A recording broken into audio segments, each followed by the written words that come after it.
Bentar Pak, belum.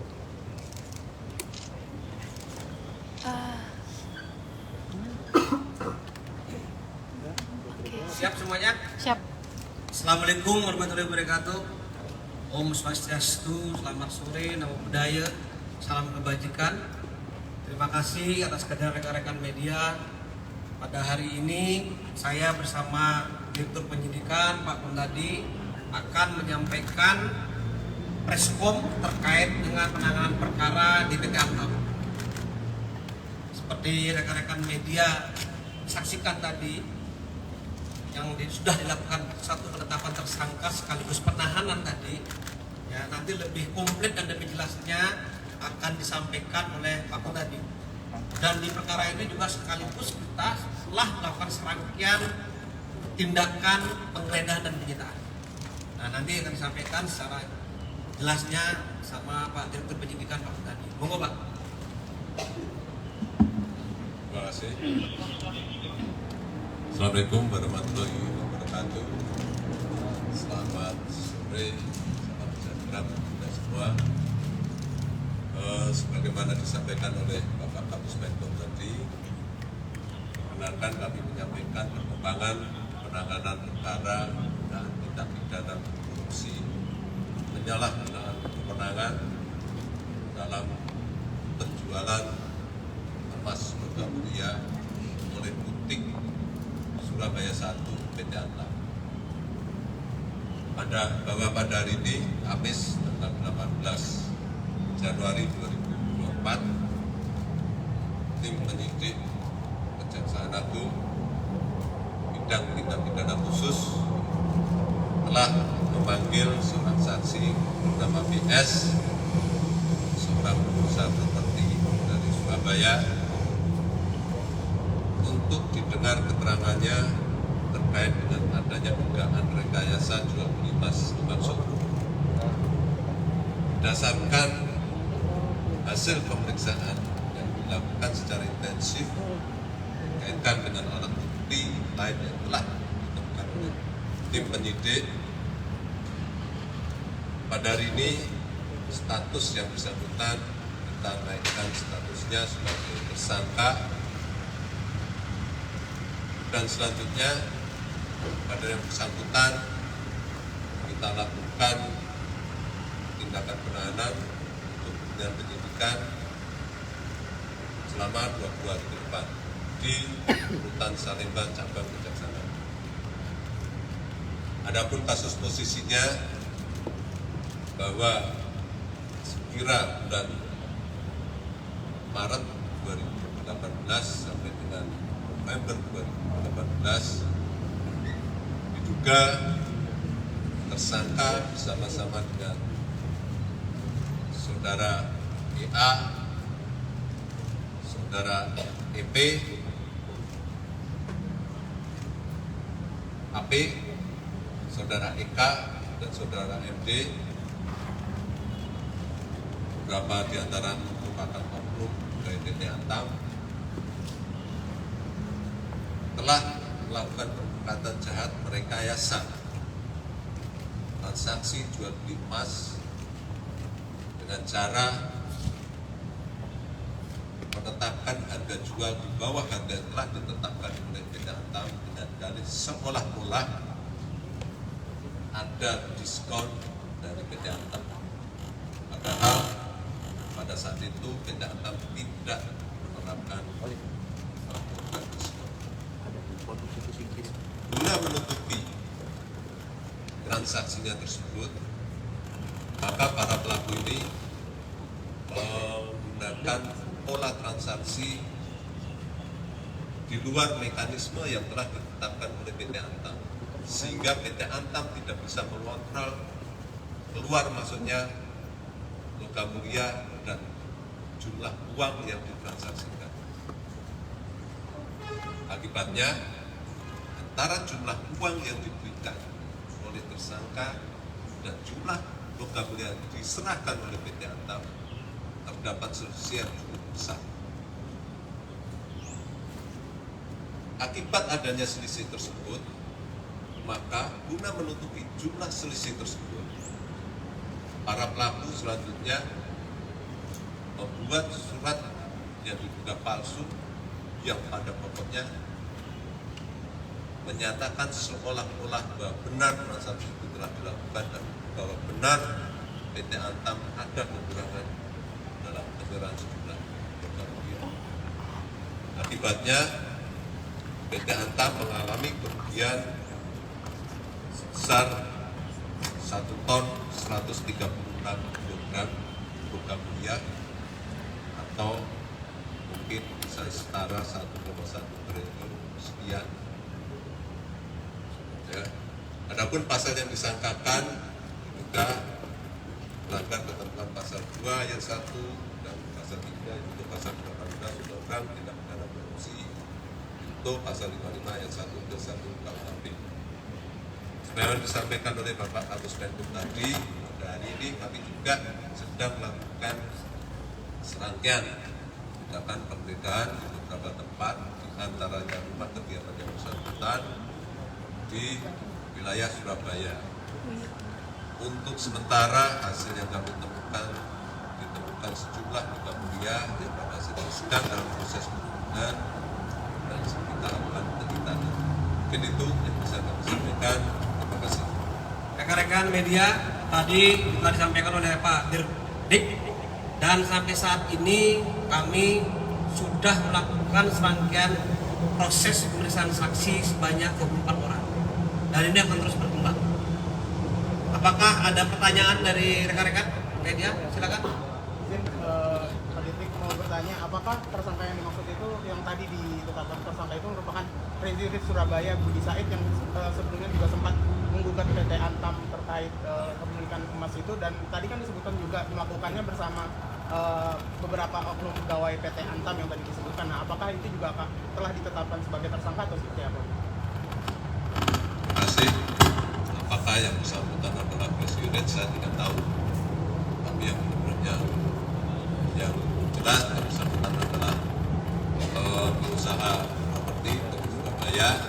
Benar yang bersangkutan pernah melakukan gugatan ke PT Antam.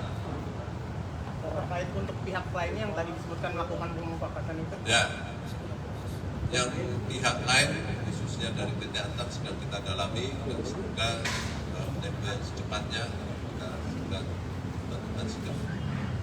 Ya, jadi untuk pihak lain, karena ada pasal Yunto 55 yang 1 KUHP tadi, udah pasti akan dipertimbangkan segera mungkin akan ada tersangka baru dalam perkara ini. Ya, ada lagi rekan-rekan? Ayo silakan. Dari izin Bang Ketut tadi Maju situ maju, biar kelihatan dan kedengaran soalnya. Gak usah dipasang Pak, jaknya Pak, gak usah. Nggak usah. Kalau bisa pakai ini aja lah. mau nanya ini aja Bang Ketut, kan tadi bersama-sama ya dengan, kalau nggak salah saya catat dari 5 orang dan beberapa diantaranya dari Antam. Dari 5 ini berapa yang dari Antam itu? Nanti untuk yang lain nanti masih telusur ya, masih kita dalami. Segera mungkin, tadi disampaikan segera mungkin akan ada penetapan tersangka baru. Ya rekan-rekan media pasti bersabar ya. Ada yang lain? Ayo. Dari Kompas Pak, yang nanya ini kan 1 triliun Pak, selisih 1,1. Ini transaksi yang dilakukan itu apakah dalam satu kali atau beberapa kali, sehingga ini menjadi kerugian yang besar. Terima kasih. Untuk jumlah 1 triliunnya itu kita melihat harga kisaran yaitu lebih ya, kita hanya melihat jumlah kilonya dulu. Itu nanti hasil audit bisa berkembang, bisa naik, bisa berkurang. Terkait dengan apa tadi? Oh, transaksi dilakukan berkali-kali tadi, periodenya kan antara Maret sampai dengan November 2018. Ya, ada lagi? Pak. Yang senior mungkin. Pak yang tadi kan ada nama inisial AP itu Pak, itu pernah diperiksa nggak Pak? Dia mantan Dirut Antam periode yang tadi baru sempat juga Pak, Rio itu Pak. Ya, untuk pemeriksaan pasti semuanya banyak ya. Tapi berpotensi tersangka juga nggak Pak? Nah itu Yang nanti 4-5 orang ya. itu. Itu Kalau nanti. dia kedua ngomongnya ini nggak ada kejutan. Ya tadi udah jelas ya bahwa kita sampai saat ini 24 saksi. Apakah diantaranya itu termasuk AP yang Anda tanyakan tadi? Mungkin iya. Atau teman-teman media tidak secara sesakma melihat rilis kita, ya. Belum melihat pasti ketemu. Silakan. Pak, saya Aris dari Metro TV. Dari pengungkapan ini, kebanyakan transaksi ini dilakukan secara offline ataupun online, Pak. Karena kan di media sosial juga sering ditemukan ada beberapa orang begitu yang melakukan transaksi terkait dengan jual beli emas Antam. Terima kasih. Tadi sudah saya sampaikan ya bahwa dalam rangka bukti kegiatannya tersebut transaksi ini sengaja dilakukan secara offline. Ya, sehingga kontrol PT Antam terhadap keluar masuknya barang dilakukan. Kalau secara online pasti akan tercatat semua, ya kan? Keluar masuk pasti tercatat semua. Kalau secara offline tadi untuk mengelabui, ada yang lain rekan-rekan?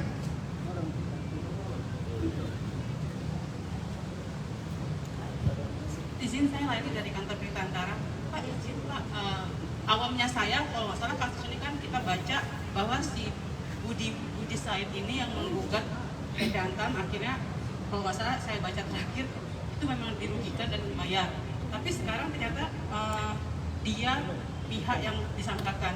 Ini bagaimana bisa ya Pak orang luar mengepok-ngepok Antam, dirugikan Antam? Itu gimana tuh ya Pak tindak kejahatannya itu Pak? Terima kasih. Ya, kami hanya melihat alat bukti yang ada. Berdasarkan alat bukti yang kami temukan, ternyata dalam proses transaksi tersebut ada perbuatan jahat. Ya, ada kesepakatan jahat dengan menyiasati pola-pola transaksi yang dia lakukan. Ya, cukup ya. Jadi lebih jelasnya lagi, ya, kita tidak terpengaruh dengan upaya-upaya kegiatan perdataan yang dilakukan antara mereka. Kadang-kadang kegiatan itu dipakai untuk menutupi perbuatan yang sebenarnya seperti saya sampaikan pada hari ini. Ya, jadi Pak Dirdik sudah sampaikan secara tegas, sudah diketemukan perbuatan jahat di antara mereka. Apakah di antara mereka ini akan termasuk teman-teman dari PT Antam apa enggak? Itu jawabannya nanti setelah ada penetapan tersangka Pak. Ya. Ada lagi? Penegasan aja kan pejabat juga ada beberapa kasus terkait korupsi emas. Nah, ini apakah yang ini itu yang terkait dengan penggeledahan yang sempat dilakukan di PT UBS dan PT IGS di Surabaya atau Pak? Beda ya? Beda. Berarti kasus baru ini Pak atau seperti apa? Kasus baru ya. Kalau nanti ada perkembangan yang lain nanti kita sampaikan. Berarti baru naik sedikit hari ini gitu ya Pak? Nah itu penyidikannya Pak, naik penyidikannya berarti dari sejak kapan? Oh, sudah lama. Sejak apa? Tadi kan izin Pak, tadi kan katanya berbeda dengan perkara yang Ya, penyidikannya sudah lama. Ya nanti saya lihatnya nanti melalui rilis ya, itu ada tanggal. Yang jelas ini kasus di luar dari yang ditanyakan, tapi ini kasus untuk penetapan tersangkanya secara khusus hari ini. Ya. Pakai mic Pak, pakai mic Pak. Khusus hari ini. Pakai mic Pak. Nah. Jadi perkara ini yang disampaikan tadi, ini kasusnya lama, ya, karena tadi melibatkan beberapa transaksi, beberapa satu gugatan perdataan dan hukum yang lain ya. Sekarang hari ini yang jelas kasusnya naik dari penyidikan umum menjadi penyidikan khusus dan sekaligus menetapkan tersangka atas nama BS.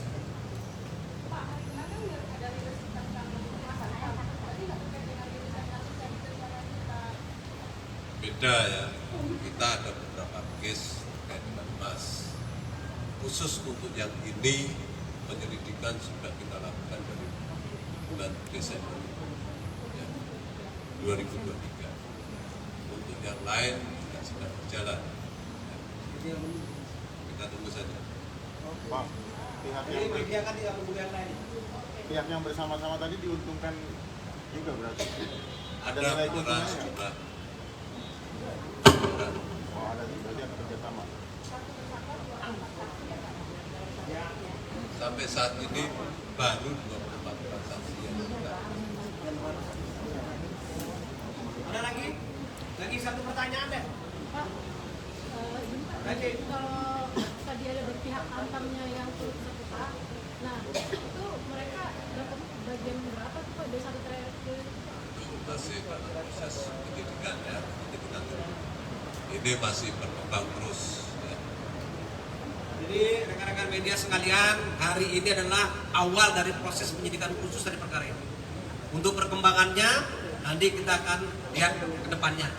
Yang jelas tadi Pak Dirdik sudah menyampaikan dalam waktu dekat ada perkembangan baru dari kasus ini. Artinya kalau kita sudah memanggil rekan-rekan media press conference lagi, berarti ada penetapan tersangka dari perkara ini. Karena tadi ada 55 ayat 1, tentunya tidak hanya satu tersangkanya. Ya, saya kira itu rekan-rekan media atas kehadirannya. Sekian dan terima kasih. Assalamualaikum warahmatullahi wabarakatuh dan Santi Om. Mudah-mudahan besok kita berjumpa lagi. Ya, undangannya menyusul ya.